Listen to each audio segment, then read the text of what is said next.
আসসালামু আলাইকুম সম্মানিত দর্শক, আমাদের হাতে আছে আজকে একটা এসপি ল্যাপটপ যার কিবোর্ডের প্রবলেম।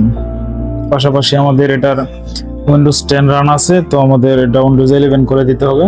তো আমরা এটা ব্যাকআপ নিয়ে উইন্ডোজ 11 করে দেব, পাশাপাশি আমরা কিবোর্ডের কাজটা করে দেব।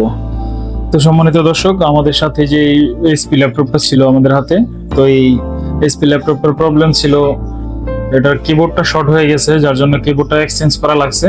এবং এটার যে ভিতরে প্রচন্ড ময়লা জমে গেছিল, কুলিং ফ্যান হিট হইতো, ভালো হিট হইতো, এটা একদম হাত দিলে বোঝা যেত যে প্রচন্ড পরিমাণ হিট হইতো। তো হিটের কারণে এটা আমরা কুলিং ফ্যানটা সার্ভিস করে দিই। এখন কুলার ঠিক আছে, ল্যাপটপ তাপমাত্রা ঠিক আছে এবং এটা স্মুথলি চলতেছে।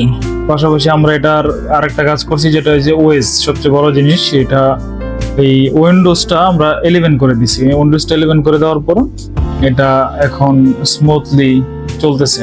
আপনারা দেখতে পাচ্ছেন আমরা এইচপি এলিটবুক ল্যাপটপটা ভালোভাবে চালাচ্ছি। তো সকলেই সুস্থ থাকুন, ভালো থাকুন, আল্লাহ হাফিজ।